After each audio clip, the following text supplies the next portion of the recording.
গতকালকে ট্রেনে একটা ভিডিও ভাইরাল হয়েছে আপনার, সেখানে দেখতে পাচ্ছি আপনাকে প্রচুর মারধর করছে এবং গালিগালাজ করছে, এবং সেই একটাই কারণ সেখানে আপনি ভিডিও করছেন, কি বলবেন?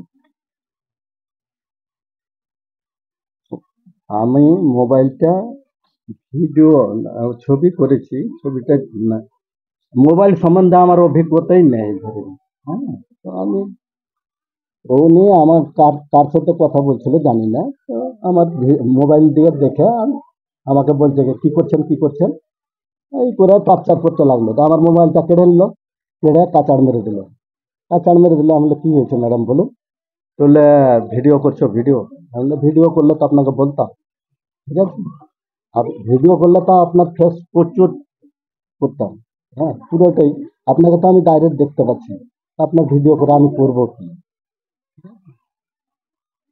তো কিছু মানলো না, আরপিএফ ডাকলো।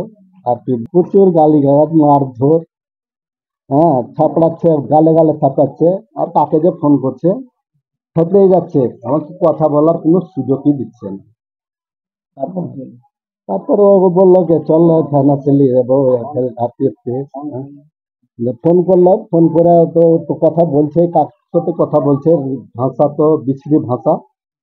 এখন আসুন, এখানে আসুন।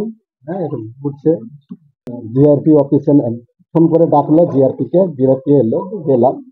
আমি চলুন না, আমি কিছু কি করেছি চলুন, আমি হয়তো ওখানে বললো জিআরপি এত রিকোয়েস্ট করলো, তবুও কেউ মানে জিআরপি দেরও রিকোয়েস্ট শুনছেন। হ্যাঁ, বলছে আমি একে উঠাতে চাই। আমি রাত ওই 10টার আগে হয়তো ঢুকেছি, 10টার পরে। কি চাইছেন এই রাজ্যে? এইভাবে রাজ্য সরকার কি ভিডিও দেখতে পাচ্ছে এবং আপনার ভিডিও ট্যাগ করে ছেড়েছেন শুভেন্দু, রাজ্য বিরোধী দল নেতা শুভেন্দু অধিকারী, এবং তিনি মেয়েটাকে বাহবা দিয়েছেন, কি বলবেন? ওখানে আমি মানে দেখুন, আমার পাশে যারা ছিল, আমার তো মানে দাড়িটাই হয়ে গিয়ে সমস্যা।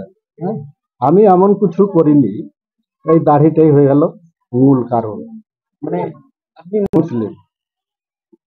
আপনার নাম? আমার নাম মাফিকুল ইসলাম, বাড়ি তোফাপুর ছিলেন, এবং উনাকে দেখেছেন কটকভাবে গালিগালাজ, মারধর এবং মোবাইল ভেঙে দেওয়ার অভিযোগ করেছেন, কি বলবেন?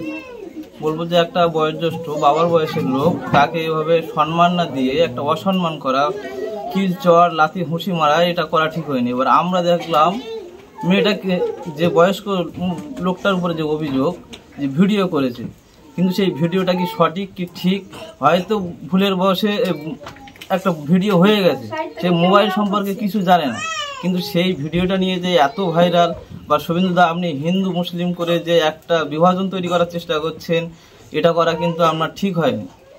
এই লোকটার সঙ্গে আমরা 3 মাস যাতায়াত বা চলাফেরা, মিটিং, এই একটা কোম্পানির হয়ে আমরা করছি, কিন্তু এরকম তার বিরুদ্ধে কোনো অভিযোগ বা তার বিরুদ্ধে কোনো রকম কথা আমরা শুনতে পাইনি। কিন্তু এই ভিডিওটা ভাইরাল করে বা এই ভিডিওটা ট্যাগ করে আপনার এটা উচিত হয়নি। আপনার নাম? আমার নাম চিন্ময় মৃত, বাড়ি বসিরহাট লোকসভা, হিঙ্গলগঞ্জ ব্লক। আপনারই সঙ্গী আর কি, মালদা যাচ্ছিলেন, সেই সময় এক ভদ্রমহিলা, তিনি নাকি ভিডিও করছেন এমনটাই দাবি, তারপরে মোবাইল ফিরে অকথ্য ভাষায় গালিগালাজ, মারধর করে, কি বলবেন? আমরা তো পাশের বগিতে ছিলাম, তো এসে দেখলাম মানে হতভম্বই, একটা বাবার বয়সের লোককে মারছে, কেউ তো প্রতিবাদ করলো না। তারপরে আমরাও ছেলে বলে ছেলেরাই ছেলের দিকে হয়ে গেল, আর আমি একা মেয়ে, কি বলবো, ওই জন্য আর কিছু বললাম না।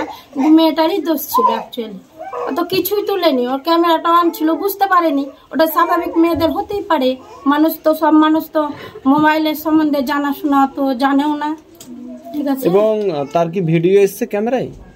না, একটু হাত এসছে অল্প, দিয়ে এভাবে কটক্ষ গালিগালাজ মারধর করেছে। ওর বাবা নিষেধ করছে কি এগুলো করিস না, কিন্তু মেয়ে তো শুনছে না, করবে। এখন ও কাকে কাকে ফোন করছে। আপনার সঙ্গী? হ্যাঁ। কি ধরনের? ভালো, মানে ভালো, কিছু অত জানে না, যেমন বলে তেমন জানে, এটাই। কিন্তু ওই বাবার বয়সের এরকম লোক করলো, পরবর্তীতে ওই ভুগবে।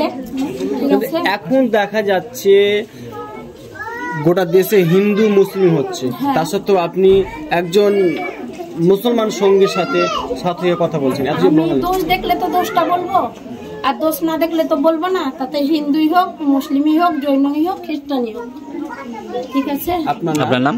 আমার নাম ছন্দা রানী দাস। আপনার বাড়ি? এখন বরগাছি, আদি বাড়ি, বাবার বাড়ি জঙ্গিপুর।